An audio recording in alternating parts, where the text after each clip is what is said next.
hukum di kita ini benar-benar hukum kertas, gitu. Tidak bernilai, tidak bernyawa, tidak ada values lah.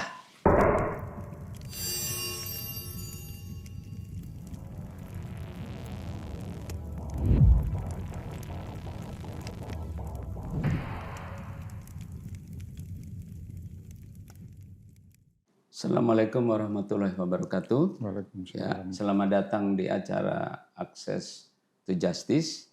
Pada kesempatan ini kita akan membahas mengenai kerugian negara di dalam pemberantasan tindak pidana korupsi. Telah hadir bersama kita Bapak Gatot Supriyartono. Ya. Beliau pernah ahli keuangan negara, audit keuangan negara, pernah menjabat sebagai kepala audit investigatif, kemudian juga pernah melaksanakan fungsi auditor utama investigasi di BPK RI, dan kemudian terakhir menjadi staf ahli dari Kepala BPK RI. Ketua BPK RI. Kemudian Profesor Romli Atmasasmita, Guru Besar Hukum Universitas Padjadjaran, yang juga sebagai penyusun dari Undang-Undang Tindak Pidana Korupsi. Selamat datang Prof. Selamat datang Pak Gatot. Kerugian negara menjadi penting karena di setiap proses penegakan hukum tindak pidana korupsi, kerugian negara selalu menjadi topik untuk dibuktikan oleh penuntut umum, lebih lagi pasca putusan Mahkamah Konstitusi, di mana putusan Mahkamah Konstitusi telah menghilangkan kata dapat yang sebelumnya unsur tindak pidana korupsi hanya merupakan bahagian alternatif. Kemudian saat ini setelah putusan Mahkamah Konstitusi, unsur kerugian negara harus dibuktikan sebagai kerugian yang konkret dan nyata. Nah, di dalam dinamika proses pembuktian, kita akan meminta pencerahan dari Pak Gatot di dalam pengalamannya sebagai auditor baik di BPKP maupun di BPK. Bagaimana sebenarnya perhitungan kerugian negara? Apakah penghitungan kerugian negara itu adalah sesuatu perhitungan yang dibatasi metode perhitungannya secara limitatif, ataukah dapat dilakukan secara bebas? Karena di dalam putusan Mahkamah Konstitusi bukan hanya auditor negara, dalam hal ini BPKP ataupun BPK, tetapi juga setiap pihak dapat melakukan perhitungan kerugian negara. Mohon dijelaskan. Baik, terima kasih Pak Dodi. Jadi perhitungan kerugian keuangan negara yang jelas bukan hanya sekedar menghitung. Ya, artinya menghitung itu menjumlah, mengurangi, mengalih, membagi, bukan itu. Jadi dia merupakan suatu proses. Proses apa? Proses audit. Nah, disinilah kata-kata audit lah itulah yang nanti sedikit banyak akan membatasi yang dibilang bisa siapa saja. Silakan. Mau kantor akuntan publik juga boleh. Mau dari inspektorat juga boleh, selain BPK dan BPKP. Yang penting dia harus yang melakukan itu auditor. Karena audit penghitungan kerugian keuangan negara.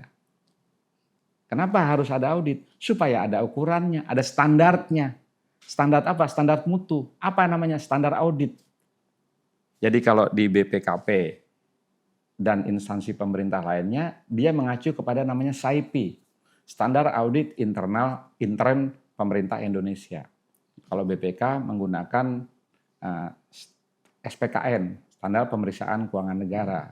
Kalau di publik, KAP itu menggunakan standar audit. Ya. Apakah itu cukup? Tidak. Untuk penghitungan kerugian keuangan negara harus ditambah lagi karena standar itu sifatnya umum. Kalau di BPKP ada namanya pedoman dari Deputi Bidang Pengawasan Investigasi. Itu ngatur secara detail bagaimana seharusnya melakukan audit. Kemudian di SPKN, di BPK juga ada petunjuknya lagi, juknisnya lagi, juklaknya lagi. Di KAP juga ada khusus untuk melakukan ini. Nah apakah di instansi lain ada yang secara khusus saya tidak tahu. Tapi harus ada itu. Kalau tidak maka akan perhitungannya ya karena sifatnya misalnya contoh yang paling sederhana. Bukti. Semua standar sama. Harus mengumpulkan bukti yang cukup. Cukup artinya apa? Jadi kalau kemungkinan ada dari yang lain perbedaan pendapat, berarti buktinya belum cukup. Harusnya kalau bukti cukup, siapapun orang yang memiliki pengetahuan akan menyimpulkan hal yang sama. Karena buktinya cukup. Kalau Bapak punya bukti 10, saya punya bukti 11, Bapak bilang itu angka 11, nggak mungkin. Saya punya bukti 11. Ini dari aspek seperti itu. Ya. Nah, sebelum ke Prof. Romli, ini ada satu perkembangan Pak Gatot yang sebelumnya, sebelum putusan Mahkamah Konstitusi, satu-satunya institusi yang berwenang menerbitkan perhitungan kerugian negara dan pernyataan ada atau tidaknya kerugian negara itu adalah Badan Pemeriksa Keuangan. Yang mana di dalam prosesnya, seperti Pak Gatot tadi jelaskan, sudah ada ketentuan yang secara khusus dan limitatif mengatur, yaitu melalui suatu proses yang namanya audit investigatif. Di mana sebelum menuju ke audit investigatif, juga sudah ada standar operating procedures dari Badan Pemeriksa Keuangan yang dimulai dari proses audit umum, kemudian audit khusus, kemudian setelah ada indikasi adanya pelanggaran prosedur, baru kemudian masuk kepada proses audit investigatif. Nah, apakah dengan adanya perubahan Mahkamah Konstitusi ini, di mana banyak pihak-pihak lain pun dapat melakukan perhitungan, apakah standar operating procedures yang dilakukan oleh Badan Pemeriksa Keuangan itu juga harus diikuti oleh institusi lain yang melakukan perhitungan kerugian negara, mengingat produk daripada perhitungan kerugian negara ini menjadi salah satu pertimbangan di dalam menentukan ada tidaknya perbuatan pidana korupsi. Kalau SOP ataupun petunjuk teknisnya selain BPKP juga punya. Nah, yang lain yang saya tadi katakan, kalau kantor akuntan publik atau KAP itu juga punya. Kalau yang lain inspektorat, kalau dia mau menghitung, seharusnya dia bisa mengacu, kalau dia standar internal dia boleh mengacu kepada atau membuat sendiri, tapi mengacu kepada dua acuan ini. Karena prinsipnya cuma satu. Audit penghitungan kerugian keuangan negara itu hanya dilakukan setelah proses penyidikan. Jadi kalau belum ada penyidikan, maka kalau dia diminta oleh APH, aparat penegak hukum siapapun itu, dia namanya audit investigatif biasa. Tapi kalau sudah penyidikan, maka prosesnya namanya audit penghitungan kerugian keuangan negara. Apakah serta-merta BPK atau BPKP atau yang lain langsung bisa? Tidak. Ada prosedurnya. Sama. Jadi mereka harus memaparkan dulu. apa PMH-nya, perbuatan melawan hukumnya apa, bukti apa yang diperoleh. Kemudian dari aspek audit itu dia akan nilai, sudah cukup belum buktinya. Nah di sini bedanya. Jadi walaupun sudah penyidikan, bukan berarti independensi atau kebebasan auditor itu dibatasi. Bukan begitu. Artinya kami melihat dari sisi auditor, audit, akuntansi. Buktinya masih kurang. Tolong lengkapi ini. Siapa yang wajib melengkapi? Penyidik. Atau bersama-sama. Kami tidak mungkin bisa langsung sekaligus karena sudah dalam proses penyidikan. Setelah dilakukan di paparan itu disimpulkan, oh ya ini ada kerugian keuangan negaranya. Baru dilakukan audit secara lebih detail. Seperti itu. Baik, terima kasih. Kepada Prof. Romli, dengan adanya perkembangan putusan Mahkamah Konstitusi, ya, apakah unsur kerugian negara sebagaimana ditetapkan pada saat penyusunan Undang-Undang Tindak Pidana Korupsi terdahulu, bagaimana menurut pandangan Prof, ya, praktek yang dilakukan terutama berkaitan dengan adanya unsur daripada kerugian negara yang saat ini menjadi sesuatu yang dijadikan polemik atau pembuktian di dalam proses persidangan tindak pidana korupsi. Nah, itu untuk menjawab itu lama ya, Pak, luas ya, panjang ya ceritanya. Kalau kita flashback ke belakang ya, undang-undang ini kan bukan baru. Bekas undang-undang tahun 53 tahun 71. Iya. Ketika itu suasana negara kita masih kurang bagus lah ya. Perekonomian hancur, penyelundupan banyak. Lalu muncullah yang namanya kerugian. Karena ini negara rugi, masuk unsur.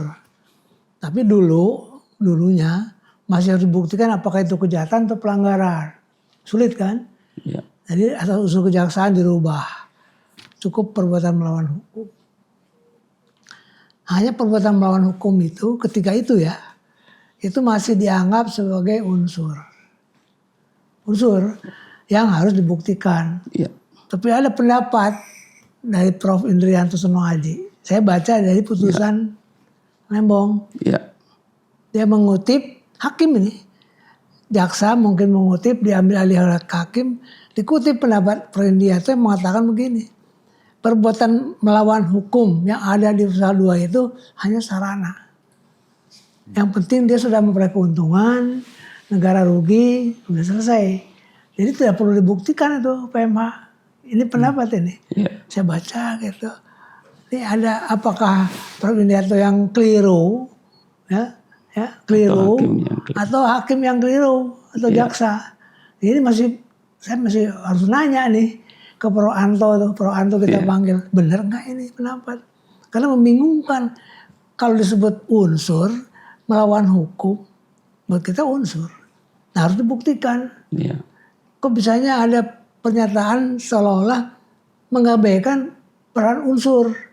Cukup pokoknya ada keuntungan tujuannya, keuntungan pribadi, korporasi orang lain, negara rugi. Iya. Nah ininya, disitulah mulai kacau. Artinya mulai kacau tuh orang terbelah-belah ya. Kalau secara teoritis masih dimungkinkan lah punya pendapat seperti itu. Tapi kalau secara praktis dengan nyata, kerugian nyata oleh MK, maka jelas negara dirugikan, ada orang juga yang menjadi tersangka kan.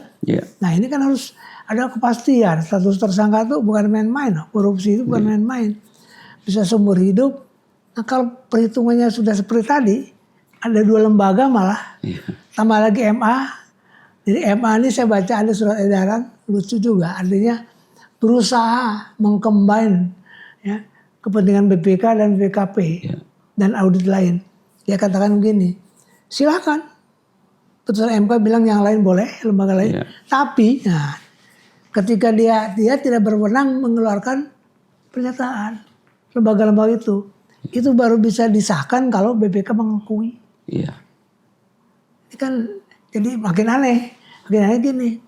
Mana ada orang satu lembaga yang sama gitu, audit, tapi yang satu mendeklar, yang satu menghitung. Ya mana mau kan ada. Jadi itu nggak pernah muncul itu. Betul. Di praktek, diabaikan. Jadi ini MA mau dilihat bijak, bukan bijak, jadi kacau tuh ini. Iya. Nah ini masalah kita, ya kita lupa sejarah ya, artinya segala sesuatu pokoknya kerugian, bukan hanya pokoknya kerugian nyata dan pasti, standar perhitungannya berbeda-beda. Nah ini Undang-Undang Dasar 45 jelas, BPK. Iya. Jadi si MK ini kreatif. 9 hakim kreatif dia. Dia bikin ya bolehlah praktek. Karena kalau hanya pakai dapat begini aja bisa dari kata dapat dihapus. Kan tidak pasti, harus nyata dan pasti. Iya. Tapi kemudian lembaga yang hitungnya berubah, nambah. Iya. Bayangkan aja itu. Hakimnya bingung, jaksanya juga bingung. Yang mana mau dipegang? Akhirnya Pak Jaksa bilang daripada BPK susah, minta BPKP. Kalau BPK susah, minta BPK. Ini jadi kayak main-main gitu. Ya, ini benar-benar. Jadi bikin bingung ya, Prof. Bukan jadi bukan skandal ya, kendagelan. Iya. Ya. Jadi kerugian negara itu jadi kendagelan. Iya. Untuk secepat mungkin orang tersangka masuk bui itu aja pikirannya. Ya memang dengan putusan Mahkamah Konstitusi ya Prof, yang sudah ada beberapa putusan Mahkamah Konstitusi tentang undang-undang tindak pidana korupsi. Namun pembuat undang-undang tidak segera melakukan amandemen undang-undang tindak pidana korupsi.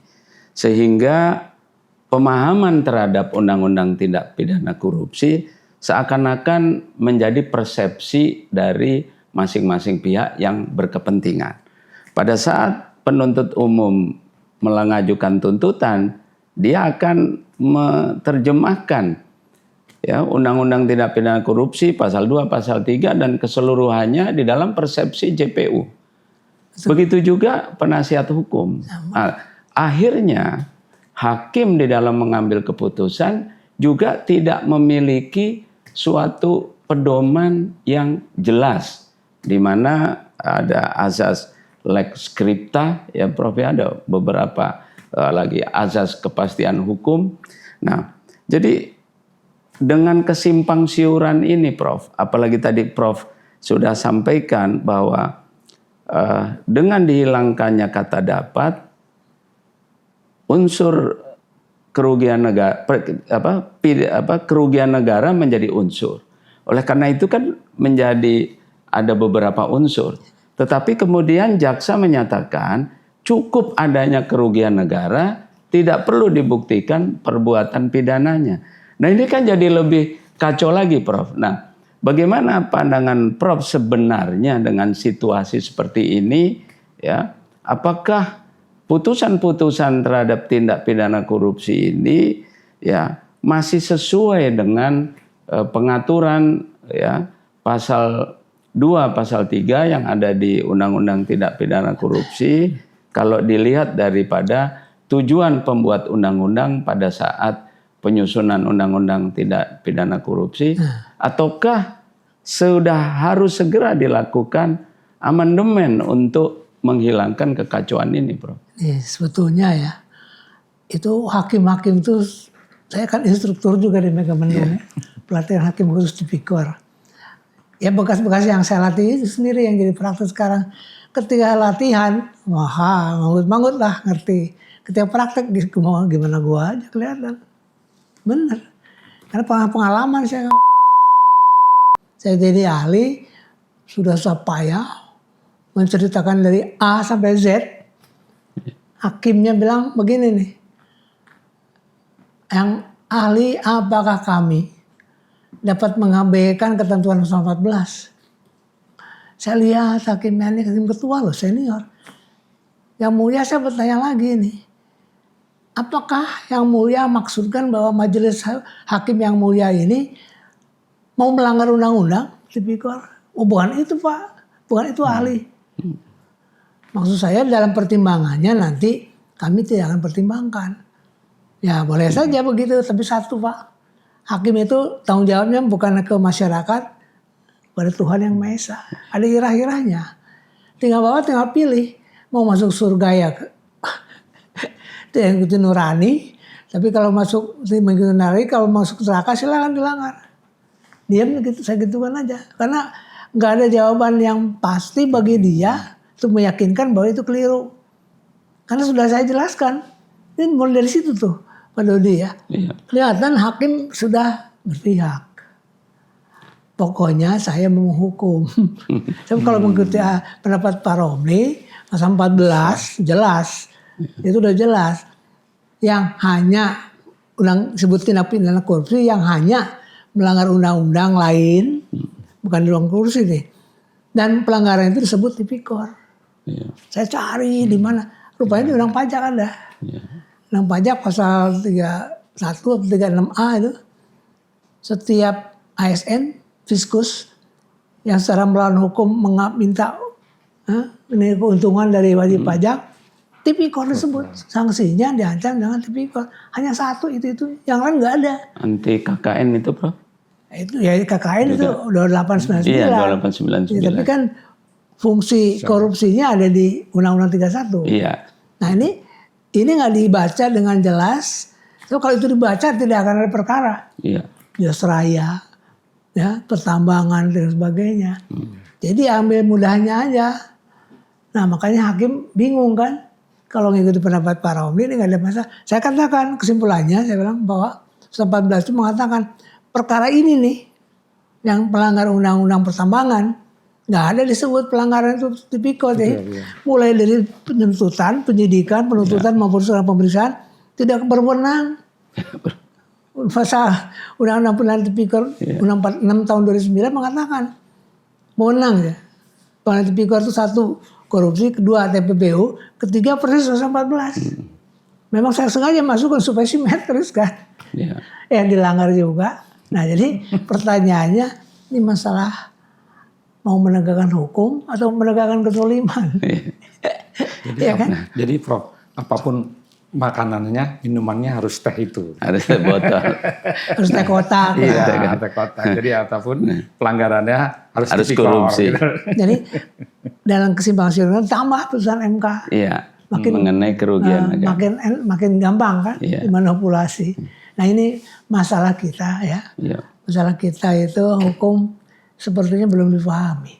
Iya, Bro. Hukum hanya dipahami norma, aturan. Iya, Bro. Dia tidak dibaca sebagai suatu proses. Keseluruhan. Satu sikap perilaku aparat. Iya. Hukum itu hanya dilihat seperti itu. Padahal di dalam hukum itu undang-undang. Di balik itu ada nilai, values sebetulnya. Apa? Nilai hukum yang penting. Kepastian, keadilan, kemanfaatan, dan kemanusiaan. Iya. Nah ini nggak mau dia pahami karena buat praktisi nggak tahu pelatihannya di kejaksaan ya atau di KPK itu sampai ke sana enggak. Iya. Filsafat. Iya. Nah ini penting.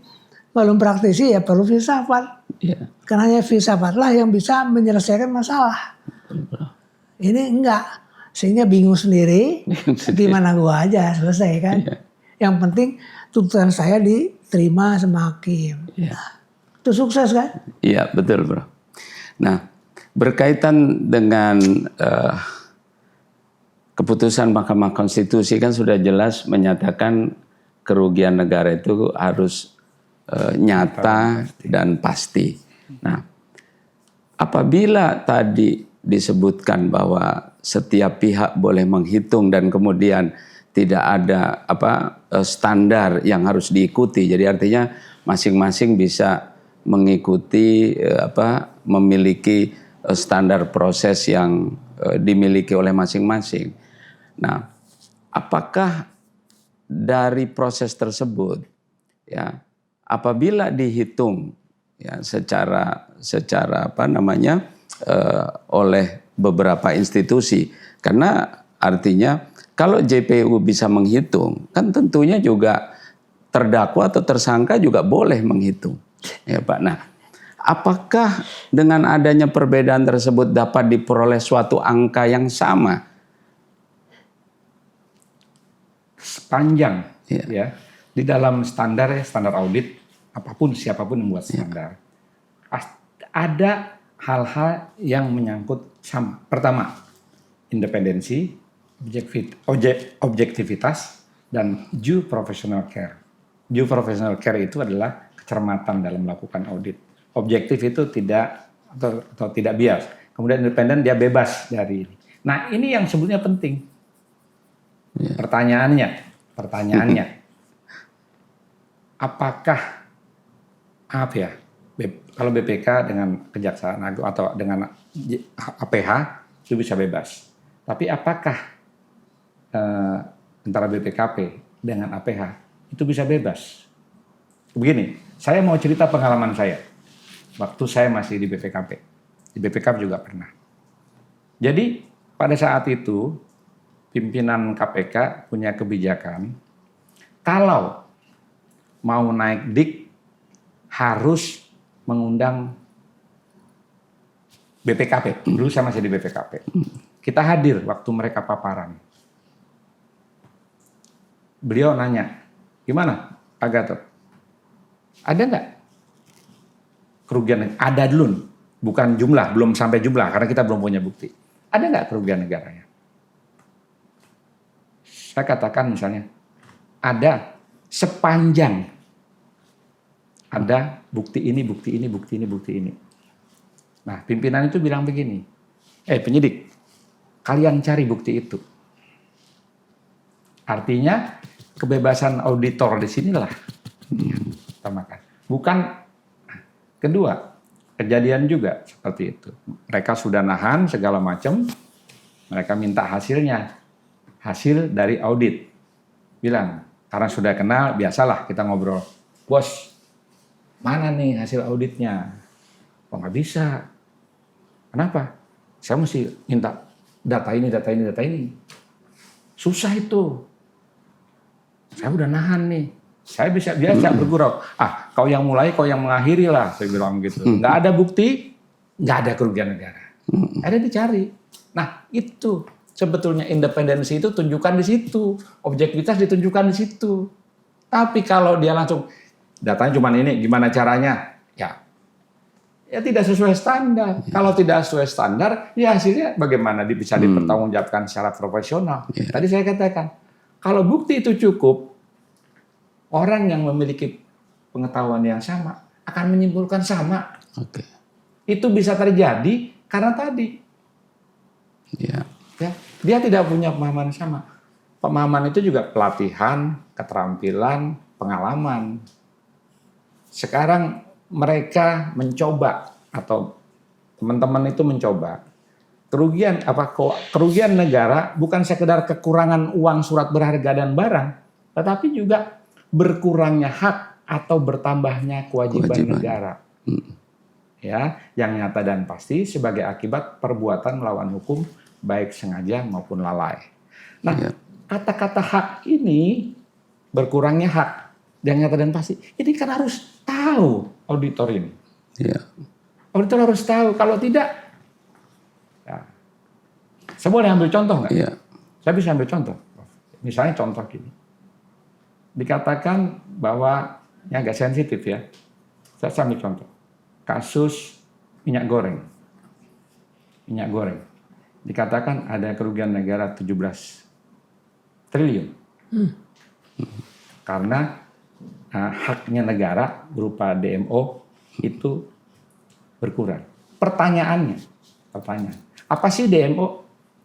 Saya mengartikan DMO adalah Domestic Market Obligation. Artinya hak negara itu ada kalau saya sudah mengekspor. Saya sebagai pengusaha mengekspor, maka negara punya hak. Tapi di dalam peraturan menteri diatur bahwa pada saat Anda mengajukan izin ekspor atau persetujuan ekspor, Anda harus bayar DMO. Pertanyaannya, kalau melanggar itu Apakah korupsi? Belum realisasi. Belum, haknya belum muncul. Iya. Sama seperti kalau kita, karena ini accrual basis, sama seperti gini. Saya perusahaan, Iya. saya menyewa gedung 5 tahun. Iya. Saya udah keluarin. Tapi yang saya akui sebagai biaya itu ya 1 tahun, yang tahun ini. Yang 4-nya ya di muka. Sama pendapatan juga gitu, saya terima uang sewa. Yang 4, saya bilang pendapatan diterima di muka. Yang 1 yang jadi biaya sewa 1 tahun. Nah ini kenapa yang ini harusnya dibandingkan dengan DMO. Bahkan Cash basis. auditornya tidak memiliki data Ekspor. realisasi ekspor. Padahal harusnya Dan- cash basis ya. Bukan, Nyata harusnya dan accrual, pasti. tapi yang tadi enggak match. Nah, ini ada prinsip namanya matching, Pak. Iya. Matching tadi tuh dihadap-hadapkan. Jadi DMO itu muncul dengan ekspor. Iya. Jadi kalau bahasa matematiknya itu DMO adalah fungsi dari ekspor, Iya. Bukan izin. bukan izin. Nah, yang dilakukan izin.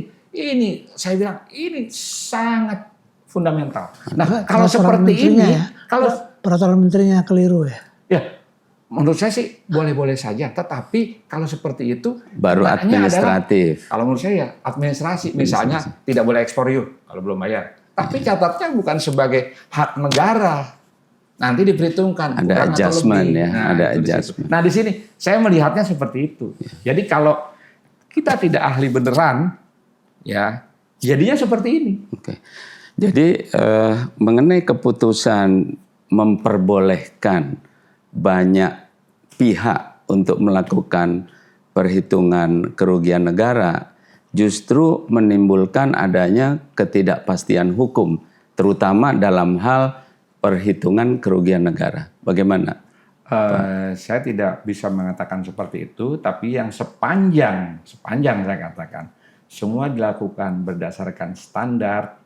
Standar itu kan bukan hanya pelaksanaannya, tapi orangnya juga. Ya, orangnya juga. Jadi objektif. Karena orang kan beda-beda, Nah, ya, Pak. tapi di situ kan ada aturannya. Gitu. Iya. Ada aturannya. Misalnya begini, saya akan lebih baik saya tidak menugaskan orang yang tidak kompeten, Iya. tapi saya dikenain sanksi daripada saya disanksi menugaskan orang yang tidak kompeten. Apakah perhitungan kerugian negara kan sebelumnya hanya BPK, Pak? Ya, Apakah ada pertimbangan-pertimbangan politis pada saat mengizinkan institusi lain? Karena seingat saya, peristiwa itu terjadi setelah adanya peristiwa-peristiwa ya yang mempertanyakan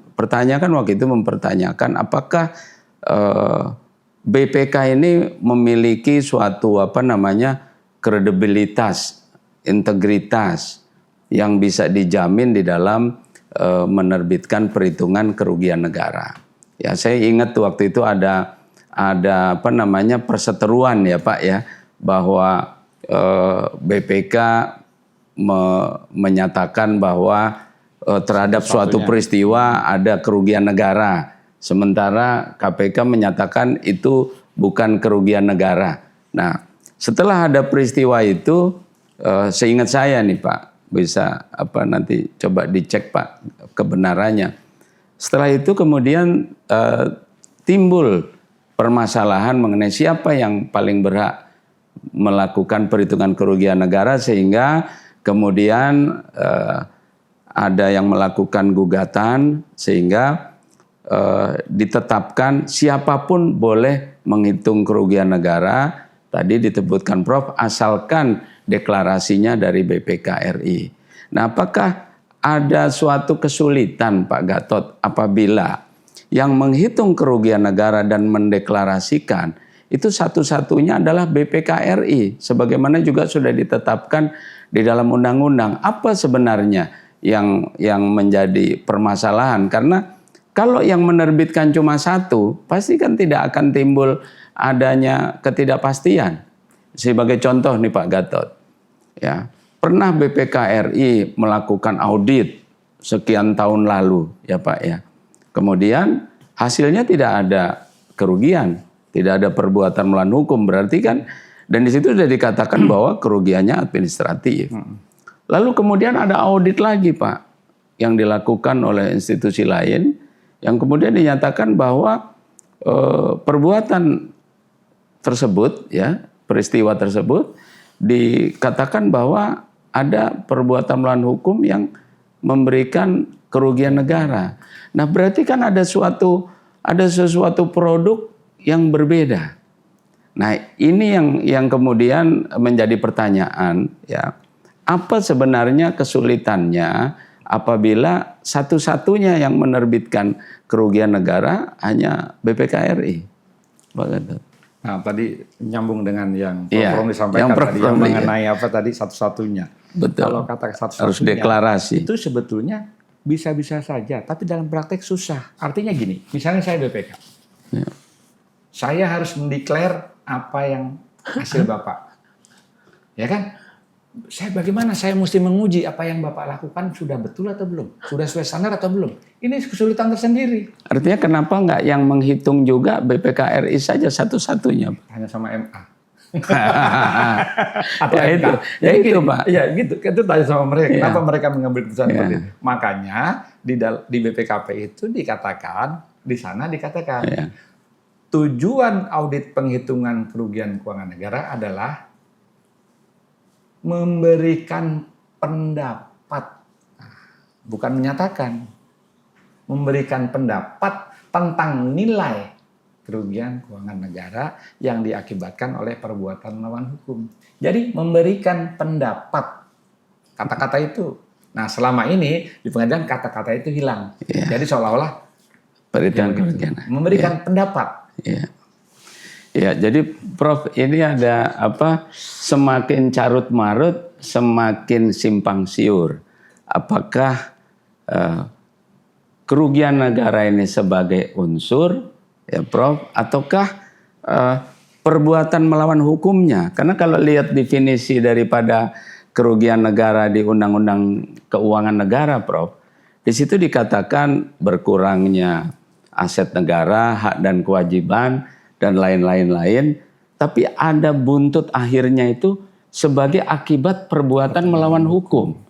Nah, jadi sebenarnya core-nya ini yang harus dibuktikan ini, ya, perbuatan melawan hukumnya atau kerugian negara. Karena sekarang Atau semuanya ya? atau semuanya. Sekarang JPU mengambil pintas atau hakim mengambil pintas, tadi dikatakan.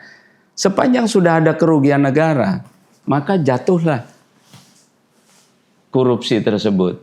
Nah, carut marut daripada undang-undang ini sudah banyak menimbulkan pertanyaan-pertanyaan, Prof. Apakah akhirnya perkara ini perkara politik atau perkara hukum benaran? Nah, oleh karena itu, bagaimana pendapat Prof? Apakah putusan-putusan ini telah membuat carut marut sehingga undang-undang ini harus harus didiskusikan lagi di lembaga legislatif, sudah lampu kuning atau lampu merah malah, Prof. Karena kalau enggak nanti akan banyak korban. Tadi sudah dikatakan kerugian negara ini adalah dari audit itu pendapat, ya.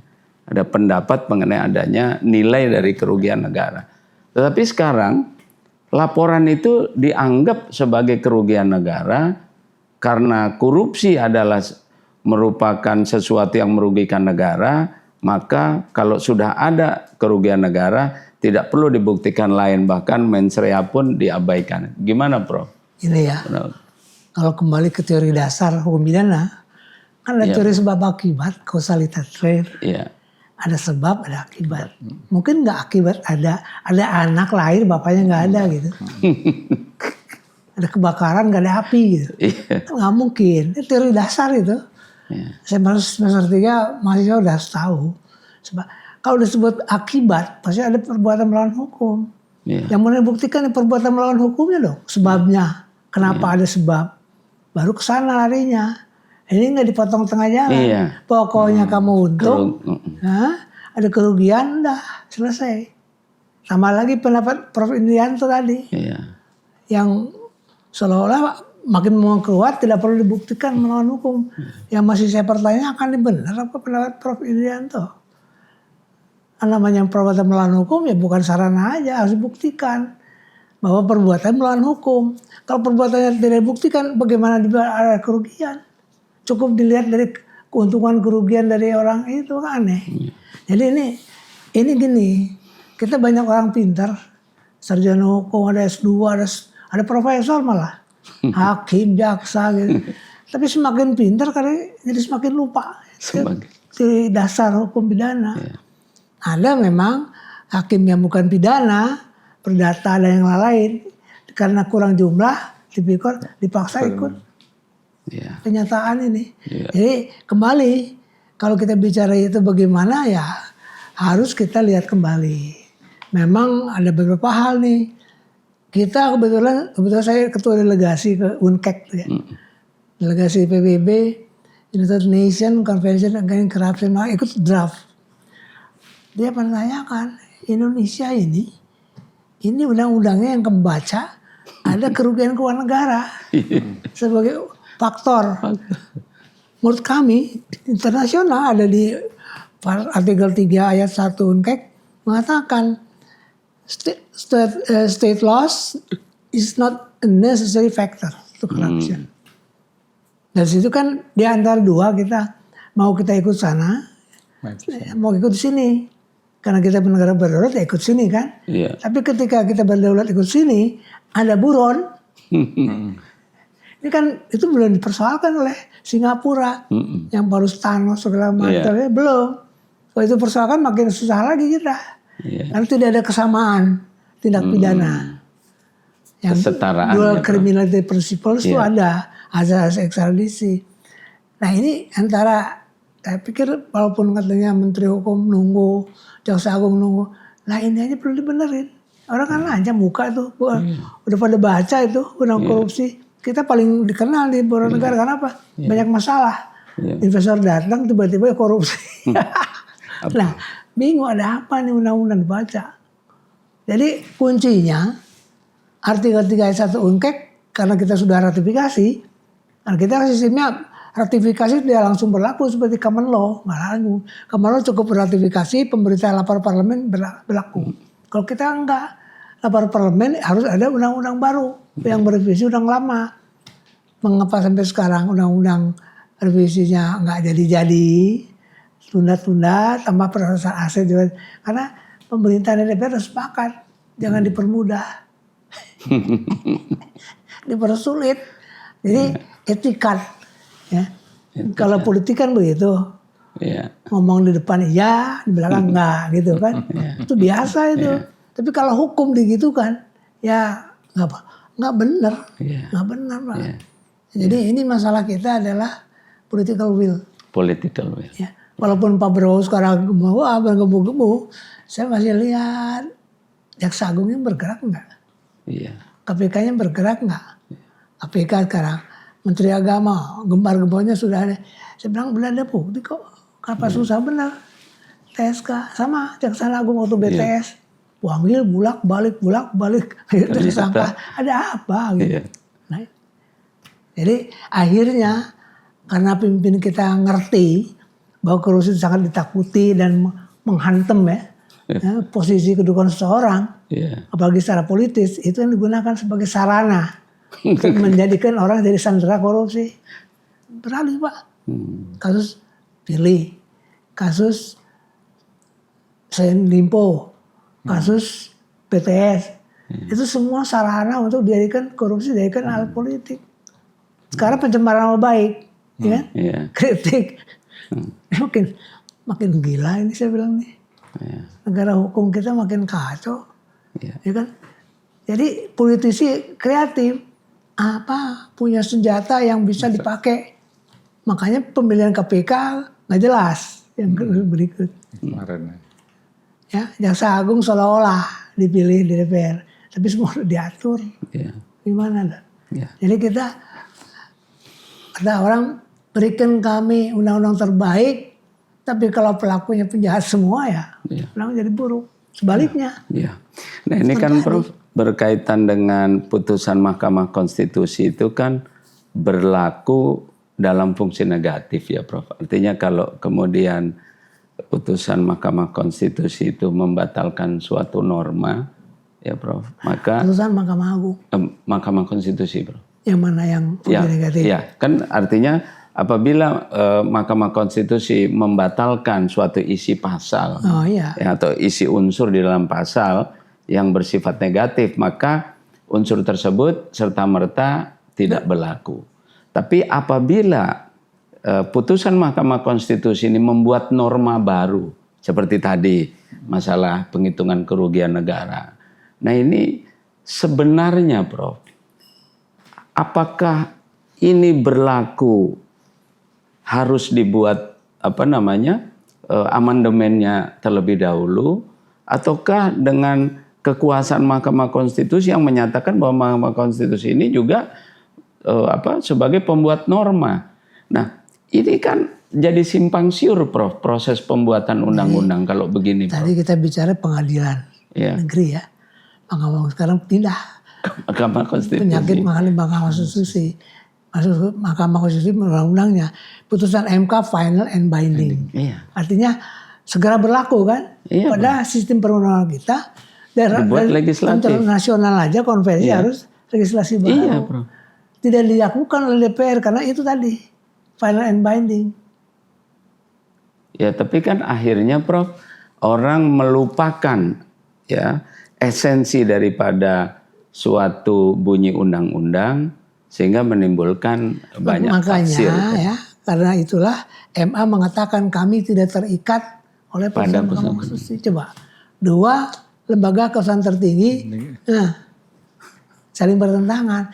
Kalau dua yang di atas itu saling bertentangan, bagaimana rakyat yang di bawah? Bagaimana hakim? Nah ini bagaimana Pak Gatot dengan mentergantungkan kepada profesionalisme dan independensi daripada penghitung atau auditor yang menghitung kerugian negara, ya, perhitungan kerugian negara. Apakah ada satu ukuran ya untuk melakukan assessment ya di dalam proses persidangan mengenai profesionalisme dan independensi daripada auditor yang menghitung perhitungan kerugian keuangan negara. Pendapat Pak Gatot di dalam praktek seperti apa ini, Pak? Jadi begini, biasanya kan kalau kita melakukan suatu audit, ya, itu kan kita tim lah, ada penanggung jawab, ada wakil penanggung jawab, ada pengawas, ketua tim dan anggota tim. Nah, waktu dulu saya melihat dulu kasusnya apa. Kalau kasusnya besar, banyak diliput atau nasional sifatnya besar dan agak complicated. Maaf, yang maju itu yang paling tinggi. Yang paling tinggi. Siapa yang paling tinggi di situ? Di surat tugas itu. Dialah yang maju di sidang sebagai ahli. Maaf. Kemarin itu di kasus gula, siapapun itu, Husnul Khotimah, itu mungkin anggota tim. Setahu saya yang di BAP pertama itu namanya Kristianto. Lebih tinggi jabatannya dari sini. Di kasus Timah, itu juga yang muncul bukan direkturnya, bukan penanggung jawab. Masih segini. Padahal itu kan nasional gitu. Pertanyaannya kenapa? Ya. Kenapa begitu? Ya. Yes. Ya, pertanyaan saya nggak usah jawab. Ya, kenapa begitu? Kalau saya maksudnya yang paling tinggi, misalnya di BPK. Mereka eselon satunya maju. Tapi tahu ya mereka ya, harus paling tinggi. Harus tahu. Itu yang memberikan pendapat atau yang menerangkan mengenai perhitungannya. Karena ini kan kita kadang-kadang praktisi nih Pak di proses persidangan ini kadang-kadang bukan kadang-kadang bahkan sampai sekarang bingung. Karena dia yang menghitung, dia yang memberikan pendapat atas perhitungan yang dilakukannya sendiri. Jadi membenarkan apa yang dihitung. Iya, apa yang dihitung. Kalau tadi kan Pak Gatot sampaikan bahwa yang menghitung kerugian negara ini kan memberikan pendapat tentang perhitungan kerugian negara. Dihitungnya. Iya, jadi apakah ada dua dua pihak ini, satu yang menghitung, satu yang memberikan pendapat. Ini kalau dulu masih Undang-Undang 371 Ya, itu belum ada Undang-Undang Tipikor. ya, Jakarta Pusat dan Jaksel tuh beda treatmentnya. ya, Saya lupa yang mana, tapi salah satunya begini. Kalau di Jaksel kalau tidak salah, Pengadilan Negeri Jakarta Selatan, yang menghitung dan yang memberi keahlian itu orang yang berbeda. ya, Jadi dulu saya tidak di tim, Iya. tapi saya jadi ahli untuk ini. Tapi sama-sama dari BPKP. ya, Tapi di pusat, Jakarta Pusat, boleh yang menghitung sama jadi ahli. Nah, ini. Jadi di pengadilan dulu seperti itu, boleh. Ini Dan kalau- sekarang, Rules of ethics-nya gimana? nah, sekarang yang memberikan yang mengaudit. iya, Jadi dia bagaimana boleh dikatakan bukan kalian menjelaskan apa yang dihasilkan. Seperti itu. Konflik. Ya, Konflik. konflik maksudnya? ada konflik. Oh, iya. Tidak, karena memang dia hanya jadi kan membenarkan, bukan membenarkan, mempertanggungjawabkan apa yang dihasilkan. Kan instansi yang sebetulnya challenge-nya bagus dari pihak lain, dari pihak terdakwa misalnya. Menurut Pak Gatot yang mana yang terbaik? Oh yang ini. Pola yang seperti tadi, Jakarta Selatan, Jakarta Sepanjang Pusat. ya instansinya sama, ya nggak ada masalah, sama aja, Prof. Sama aja. Justru challenge-nya itu dari ahli lain. Itu yang men-challenge gitu loh. Masalahnya sekarang bagaimana di-challenge kalau laporannya tidak pernah diberikan. Ya itu Itu sudah dengan jadi challenge masalah. sendiri. Bagaimana saya men-challenge? Kan yang di-challenge itu bukan cuma hasilnya, angkanya, tapi prosesnya. Prosesnya. Apakah tadi ya katakan, apakah prosesnya sudah sesuai standar? Pertanyaannya, mengapa penyidik atau JPU tidak mau memberikan itu? Kalau bagus kan nggak ada masalah. Silakan diuji. Saya katakan tadi, kalau buktinya cukup, siapapun yang menguji dengan Sama, kemampuan yang sama, hasilnya sama. Itu aja. Itu yang terjadi ya, Lempong. Ya, Laporannya nggak mau dikasih. Semua tidak dikasih. semua tidak dikasih. Timah tidak dikasih. Tidak dikasih. Artinya apa? Nah, justru pertanyaannya itu, kalau diuji nggak ada masalah. Siapapun bisa Kalau menguji. lurus. Iya. Kalau lurus. Iya, artinya kan ilmunya sama. Iya. Kan di situ dikatakan penghitungan itu adalah dalam konteks audit dan akuntansi. Titik. Ilmu Iya. kita sama. Ini masalahnya kan naik ke atas. Iya. Bahwa hukum dan kekuasaan itu, ya, hukum tidak pernah menang oleh kekuasaan. Bahkan kekuasaan menggunakan hukum. Ini kan masalah kekuasaan. Pak Jaksa bilang, wah, kuasa gua kok. Saya nggak kasih berikan urusan saya. Ya. Karena nggak ada sanksi. Iya. Hukum acaranya nggak ada sanksi. Gitu. Nggak ada kewajiban malah harus dilakukan. Kan? Di undang acara nggak ada kewajiban. Hanya wajib dibentangkan di muka persidangan. Selesai. Apakah itu benar apa enggak? Nggak tahu. Kita nggak tahu. UPH. Yang tahu jaksa dan Pak Hakim mungkin. Ya, jadi memang Dan ini kecenderungan loh. Akhir-akhir ini tidak diberikan. Dulu kayaknya diberikan.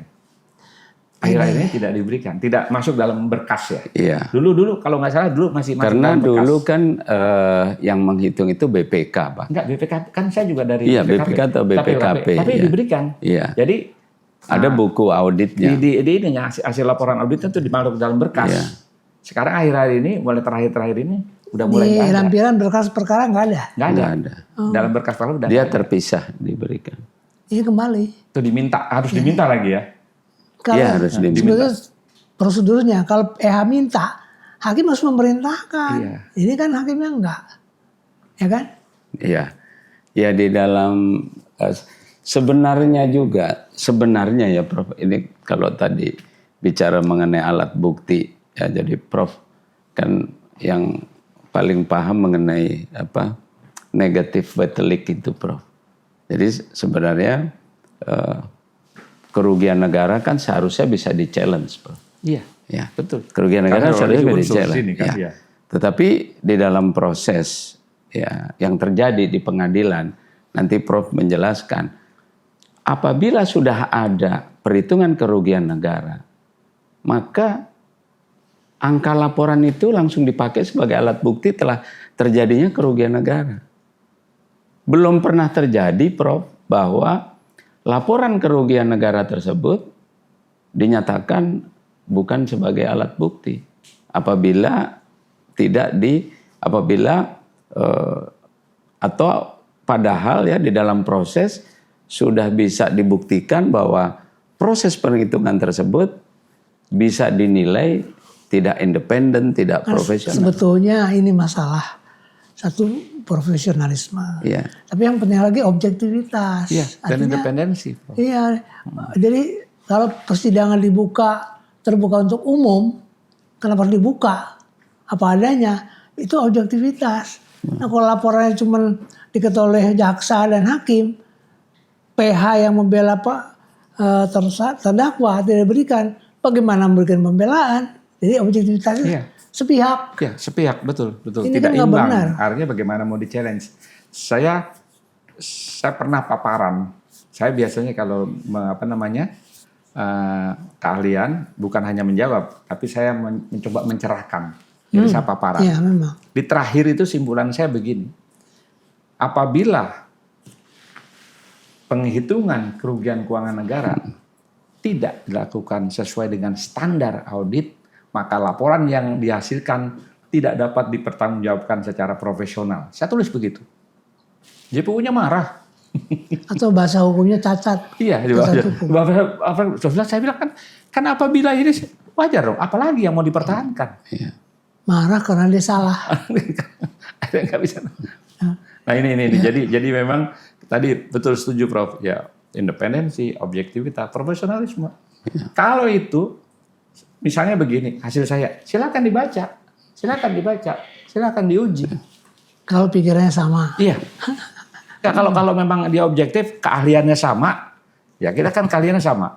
Kita jadi ahli dibilang audit, ahli dibilang akuntansi. Iya. Sama, pasti simpulannya sama.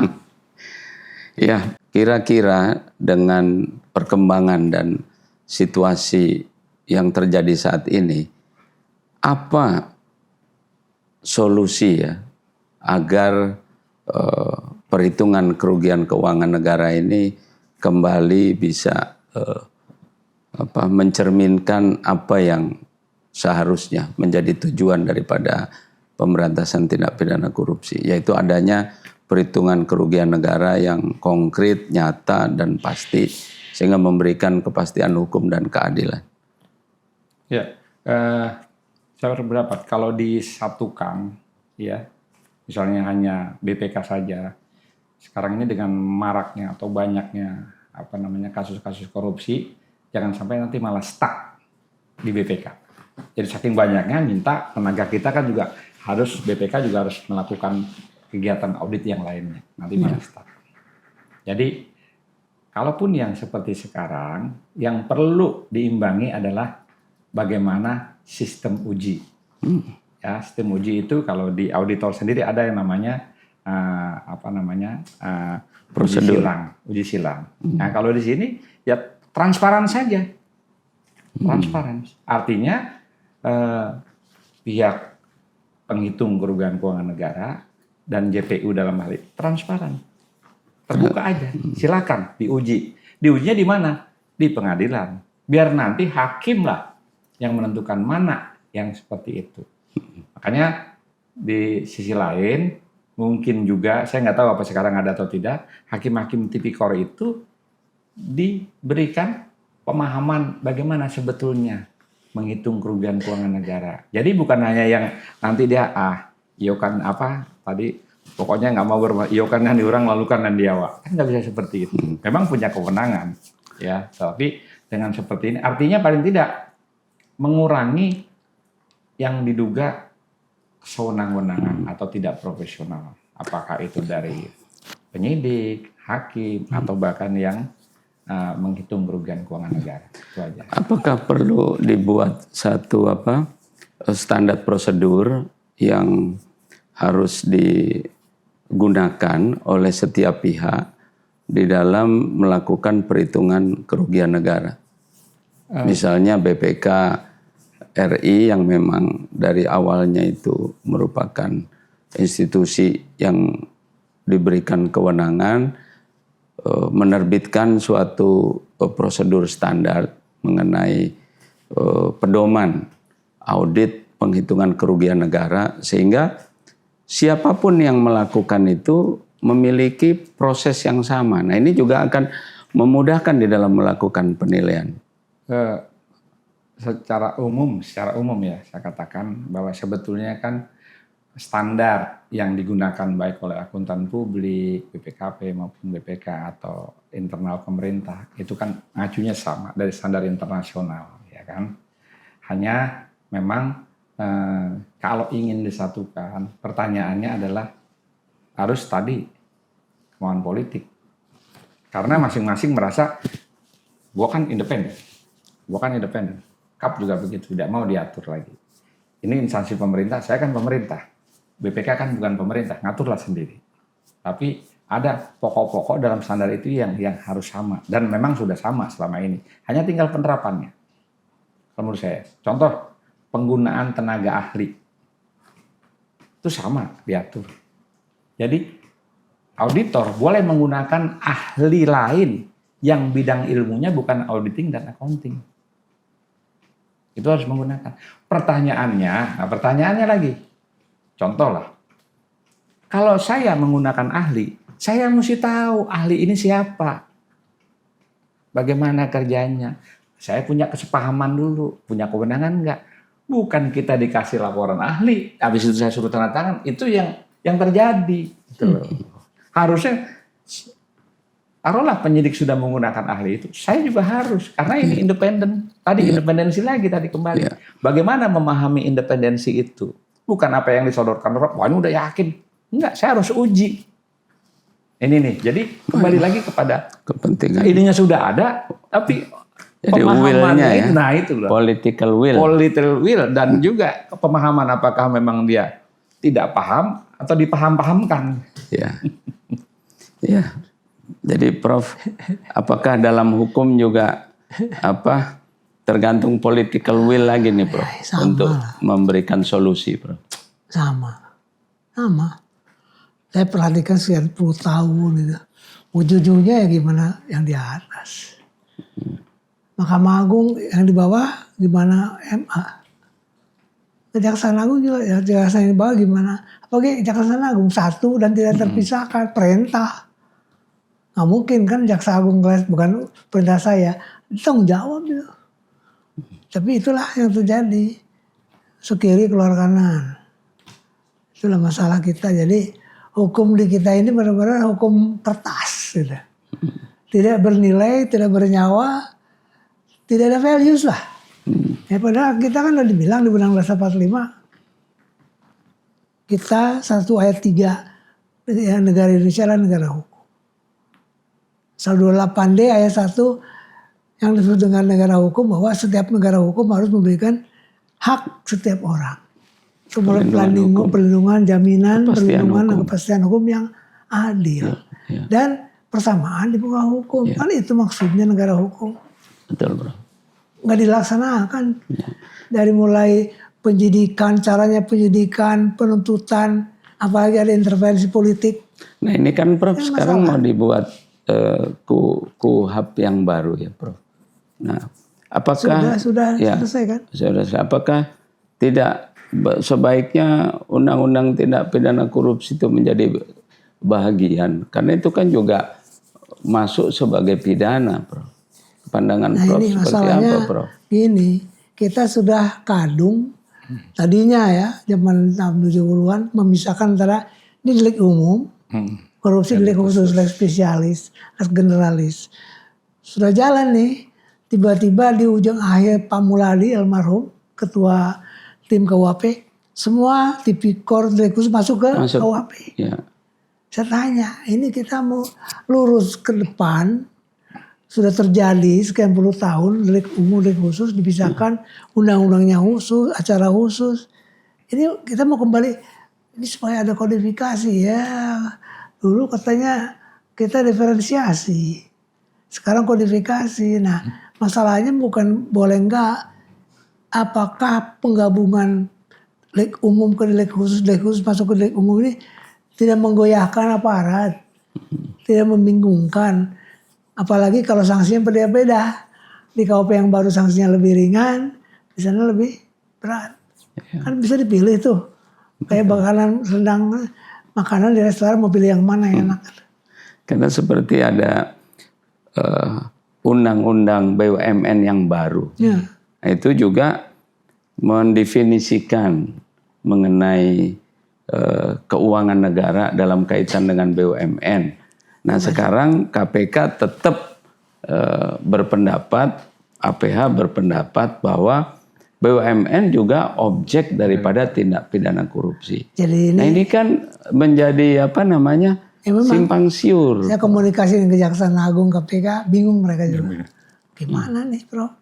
Saya bilang kalau undang-undang setingkat dengan undang-undang BUMN harus ditaati. Nggak mungkin kalau kecuali undang-undang KPK dianggap lebih tinggi. Ini kan lex spesialis. Nah, di sini ada lex spesialis, tapi ada juga lex spesialis di undang-undang yang umum. Iya, di BUMN. Yang dikatakan bahwa kerugian keuangan negara adalah kerugian BUMN, bukan kerugian keuangan negara. Pejabat-pejabat BUMN bukan penyelenggara negara. Wah, bingung dia. Karena nggak mungkin dia. Tapi saya katakan ke BUMN, ini gini ya, saya bilang, kalian bisa memberikan proteksi, perlindungan, karena selama ini praktek, memang penegakan hukum korupsi mengganggu kenyamanan, ya, pengusaha ekonomi asing maupun dalam negeri. Diusahakan dengan cara seperti itu, seolah-olah selesai. Tidak akan selesai, apalagi untuk menjamin investor nggak ada masalah. Karena investor asing itu undang-undangnya bukan BUMN, dia kontrak dengan BUMN. Kalau BUMN ada masalah, kembali ke orang asing itu yang dipersoalkan. Sama aja. Dia bilang nggak ada masalah. Nah, itu mereka masih bingung tuh. Ya kan? Jadi itu satu jalan adalah ke MK. Menguji itu. Ya kan? Jadi MK ini sekarang udah pembuat undang-undang kan? Iya. Ini kreativitas Jimli nih. Bagaimana supaya lebih aktif. Bukan hanya menguji undang dasar, tapi juga dia ikut membuat norma. Namanya apa tuh? Bukan menyatakan suatu norma itu bertentangan dengan undang-undang, tapi juga membentuk norma baru. Ada menyimpang dari undang-undang MK sendiri. Jadi sekarang mau boleh disimpangi demi perkembangan dinamika. Banyak alasan dibikin. Nah ini ya kebetulan memang kepada saya Pak Menteri Hukum pernah minta untuk direvisi Undang Tipikor. Saya diminta bantu lah. Saya bilang kalau revisi pasti harus dengan ongkek atau nggak perlu. Itu satu. Kalau perlu hilang asal 2-3 kerugiannya. Kalau harus, kalau tidak ya kita kembali. Apakah kedudukan pasal 2-3 dengan pasal 14 masih perlu pertahankan? Pasal 2-3 tetap ada, 14 hilang. Karena apa? Praktik sudah kandung. Semua dikorupsikan. Ya kan? Bagaimana mencegah? So, kalau itu dirubah, 14 gak ada juga, pertanyaan balik. Ya, ini gimana yang dihukum miskin? Masalah kan? Nah ini, jadi kita lagi memikirkan pasal 4 misalnya. Pengembalian kerugian negara tidak menghapus penuntutan. Nah ini juga memang waktu membuat bertentangan dengan restoratif justice. Oh, dengan KUHP bertentangan. Dan banyak yang bertentangan. KUHP yang baru itu kan umum sifatnya. Pedoman pemidanaan terhadap hakim itu diberi tanggung jawab 10. Sebelum memutus tok palu, dia harus mempertimbangkan 10 hal. Dan 10 hal itu bukan alternatif. Kumulatif. Saya pernah diundang ke Mahkamah Agung untuk bicara ini. Terus saya tanya, bagaimana pendapat saudara tentang pasal 10? 10 hal di pasal 51 ada. Pedoman pemidanaan. Nah, kita tuh lagi mikir, gimana kalau kumulatif semuanya harus ada di pertimbangan? Nggak mungkin. Lalu kalau toh ada, dan itu semua pertimbangannya non hukum. Non hukum, bukan hukum. Jadi keadilan betul-betul, nilai keadilan Tapi itu jadi pertimbangan sehingga hakim mau tidak mau harus mengambil salah satu dari 10. Iya. Bayangin. Ya. Kalau nggak ada batal demi hukum. Batal. Jadi susah juga tuh hakim kemarin. Nggak tahu, saya bilang tanya kenapa ada 10. Tanya tuh Ibu Profesor Harkisuti kan diundang. Nah itu tanya Topo Santoso. Nah ini. Ya. Dia bilang saya nggak tahu kenapa harus demikian gitu. Nah ini juga masih belum tanya. Ya. Ya kalau tipikor ya kita bisa masukan dari para ahli, praktisi perlu itu. Ya. Yang pastinya kalau praktisi, KPK atau Kejaksaan mempertahankan supaya ada. Ya. Hanya pasal 14 memang kelihatannya dihapus saja gitu. Ya. Kalau dihapus saja itu tadi seluruh pelanggaran yang ada korupsi tipikor. Ya. Tinggal lagi mempertimbangkan masih perlukah ada hubungan teori akibat, sebab akibat perbuatan melawan hukum dan akibat korupsi, masih perlu nggak? Kalau nggak perlu ya teori hukum kita dihapus kan. Ya. Jadi teori sebab akibat sudah tidak lagi relevan dengan perkembangan pemberantasan korupsi. Wah, hebat. Ya, itulah. Ya, ya memang permasalahan hukum ini selalu dinamis, ya Pak. Jadi artinya akan ada beberapa pihak yang saling berbenturan kepentingan.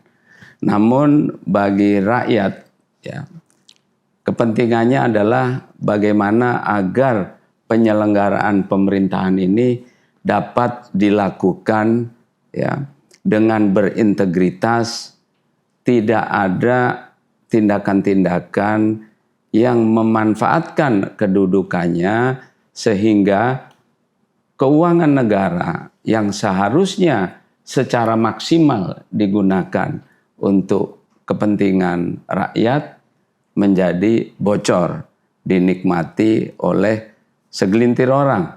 Ya.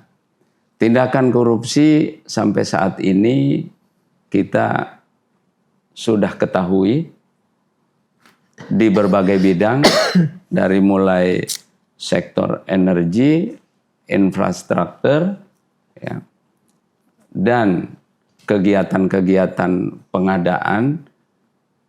Kita bisa lihat dari tindakan-tindakan yang dilakukan baik oleh Kejaksaan Agung maupun Komisi Pemberantasan Korupsi.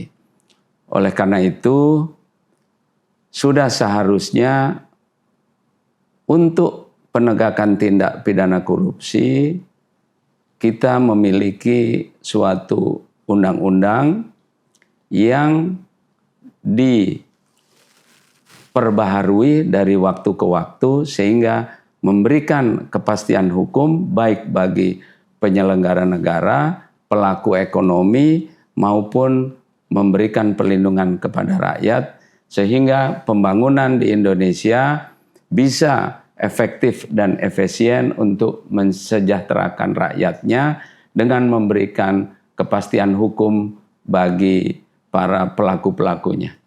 Terima kasih. Kita akan berjumpa lagi pada pembahasan yang akan datang, masih pada access to justice, bagaimana kita dapat mencari keadilan. Terima kasih. Wassalamualaikum warahmatullahi wabarakatuh.